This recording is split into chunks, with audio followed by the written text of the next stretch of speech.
Hello everyone and welcome to this episode of Jig Retro, where we'll be taking a deep dive into my video game collection, looking at some of the most expensive pieces, and with the best of my recollection, a little history on some of the pickups and perhaps some of the prices that I paid at the time. If you enjoy this episode, then please take a moment out of your time to like, share and subscribe, as well as check out my back catalogue and hit that notification bell to get the latest episodes as they're released.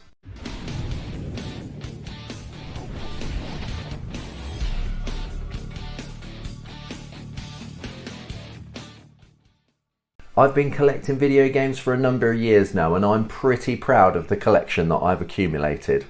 To keep this video pretty simple, I'm going to go with the CEX prices for valuation as of September 2022. CEX is a huge UK based buy and sell store that is similar to what you have over in the States as GameStop. Let's let them do all the legwork for the valuation of these games. With that in mind, it won't include any of the limited run games that I have in my collection, as CEX at the moment don't buy and sell these games. And determining the actual value of these releases can be a minefield with exaggerated scalper pricing. If it's an import title that I do have examples of in this video, then I'll do a rough high to low estimate from eBay listings. So let's get to it. I'm going to go in a rough chronological order for this. NES Castlevania 3. Some point after my initial infatuation with Metroid games, I slipped into enjoying the Castlevania series. Metroid style ones first, and then the good old school action platformer type. I was somewhat disappointed with this game's exclusion from the NES Mini Classic. Therefore, when I picked up my Retro Trio from Amazon, it opened me up to picking up some North American imports. Arguably the best 8-bit 2D Castlevania game, Castlevania 3 is loads cheaper in North America, probably due to the life cycle of the system being so much longer than in Europe. For us, microcomputers were pretty much dominant until the release of the Sega Mega Drive. Currently, the American version like mine will set you back for an estimated £50 to £70, while the PAL version sells for £135.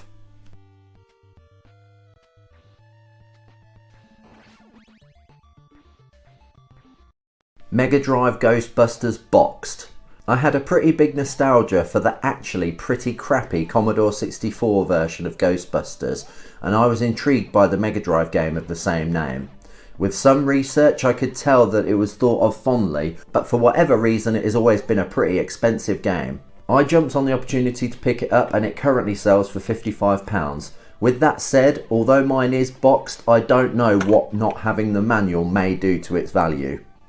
I believe I paid around the £40 to £45 mark for it. This is admittedly one that I need to spend more time with, or if not, then maybe sell for a profit. I was hoping to do a Ghostbusters video game retrospective at some point, so I may at least wait until then. Earthworm Jim 2. So this one was a surprise to me. In doing research for this, I learned that the game now sells for £52. I have owned my copy since all the way back when I bought it for my Mega Drive, practically brand new. Fantastic and a hilariously stupid game that I have loads of nostalgia for. I have no idea what I paid for this back in the day.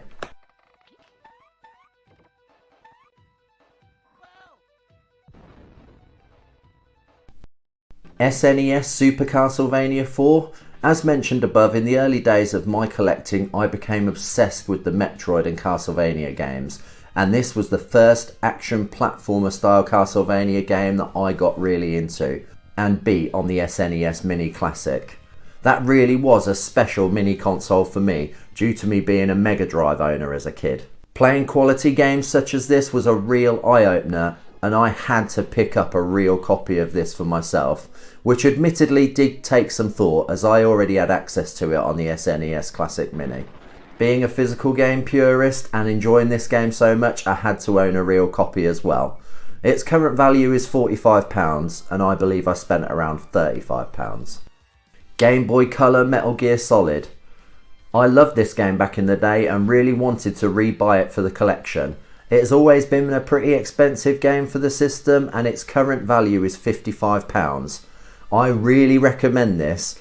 I believe that it is a non-canon sequel to the PlayStation 1's Metal Gear Solid. Known as Metal Gear Solid, Ghost Babel in other regions, it is a great game that has all the fantastic elements of the 32-bit Big Brother, but in an 8-bit aesthetic similar to early Metal Gear titles.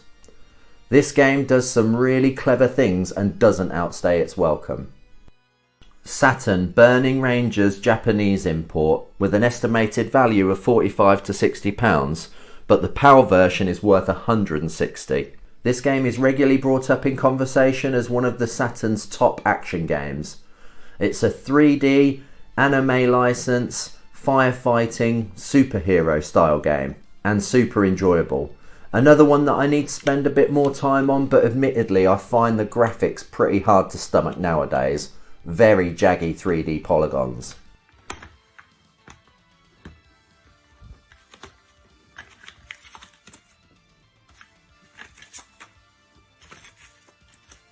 One of my biggest import bargains would be Night Stalkers 2 Revenge, or Vampire Hunter as it is known in Japan.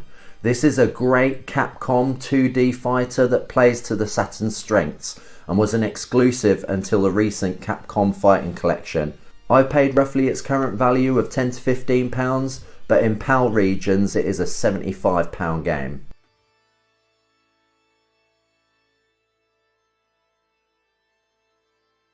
PlayStation 1 Castlevania Chronicles.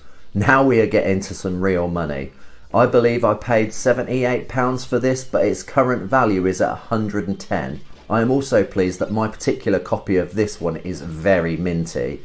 The art, case, manual and disc all look in really good shape. This is a port of the Sharp X6800 remake of the original Castlevania. Very challenging. With that said, there is a separate PS1 reimagining that is slightly easier with reworked FMVs on the same disc. Castlevania Symphony of the Night Japanese import. My obsession with this particular title seemingly knows no bounds. I have the Xbox Live digital version with the original voice acting, the Dracula X Chronicles on the PSP, which has this game as an unlockable with new voice acting, the PlayStation 4 digital release and the limited run release of the Requiem collection, which this game has in it. I've even got this game on my frickin' iPhone, and yet I still wanted to own the original PlayStation 1 release, but unfortunately the PAL release's current value is a ridiculous £340, which is just unjustifiable for me to spend on a game. Therefore, this Japanese copy that I believe I paid around £45 for and now has an estimated value of £55 to £75 is right for me. Luckily, I know this game back to front and inside out, or upside down, therefore the language barrier is not an issue.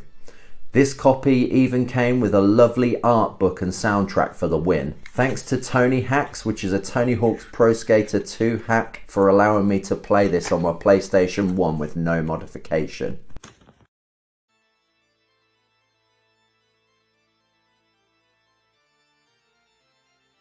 Game Boy Advance Metroid Zero Mission. It's thanks to discovering this series of games that has ignited my passion for retro gaming when I borrowed my brother's cart of Metroid Fusion. I will always have a huge fondness for that game for that very reason, but I could easily argue that Metroid Zero Mission is a better game all round. This is a remake of the first Metroid game and it is fantastic. It even has the first game on the cart as an unlockable once completed. I was surprised to learn that this game is now worth £75. I received this as a birthday or Christmas present from my wife a few years back and it is treasured in the collection. PlayStation 2 Marvel vs Capcom 2. This is a gorgeous 2D Capcom fighter which I had an eye on for quite some time. I was yet to have any representation of this popular and expensive fighting series in the collection and I'm glad I jumped in when I did, because I paid £22 for this, which I remember thinking was pretty steep at the time, but this game is now worth £40.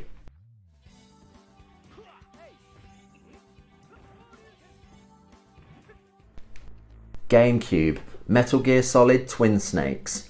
I'm yet to get properly stuck into this one, but I have played the original multiple times, which this game is a remake of. I believe it added some John Woo stylization to the action set pieces, which is a bit polarizing, but other than that it is supposed to be really great. I really look forward to sitting down with this one. I paid £60 a little while back, but it is now worth £72. The Sony PSP Castlevania Dracula X Chronicles. This is a competent, if not too groundbreaking remake of Rondo of Blood, which is considered one of the greatest old school Castlevania games. Developed for the PC Engine Super CD console in Japan, this was unreleased up until this point to Western audiences. The move to PlayStation 2-esque style graphics make this awesome game look a little too dull in my personal opinion. The huge plus for this game is that both Castlevania Symphony of the Night, as mentioned earlier with reworked voice acting, and the original Rondo of Blood with full English translation are both on this disc. Both timeless classics and ridiculously expensive games in their own right. I didn't pay this for it back in the day, but I would say that it is still worth the £52 asking price nowadays.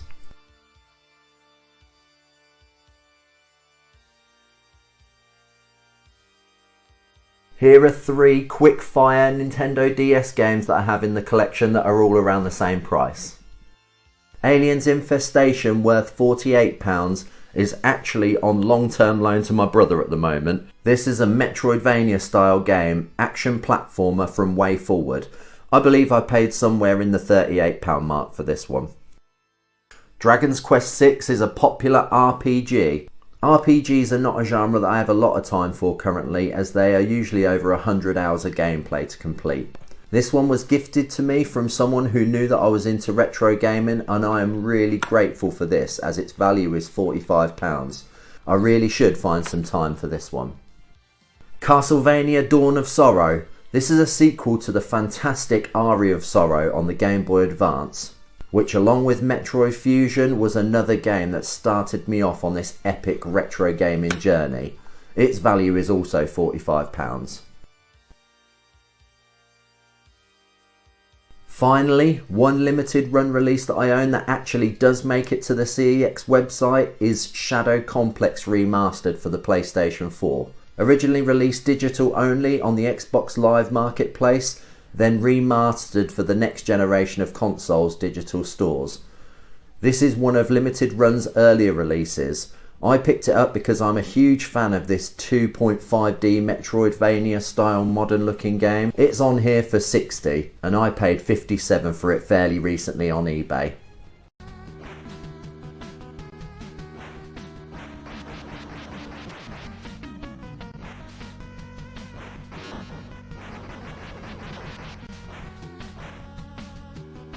I hope you've enjoyed this video. I've certainly enjoyed taking a bit of a stock of my collection and seeing the current value of some of the treasured items in it. I'm pleased to see that on the whole the value of everything has gone up. With that said, as a passionate retro gamer who likes to spread the word on these fantastic games, it's kind of sad to see that collectors taking up the hobby now may be outpriced of owning some of these absolute gems. If you can, then I recommend emulating every single one of them because these are all quality titles. I'm not really into collecting games just because of their monetary value, so I do feel that if I do spend a bit more money, then it has to be on something that is genuinely a good game. Time will tell if these games hold their value, but I think kind of in the same way that I'm less interested in collecting for say the Commodore 64 or the Atari, then younger collectors will always have next to no interest in say the NES or the Sega Mega Drive. You have to use your hands? That's like a baby's toy.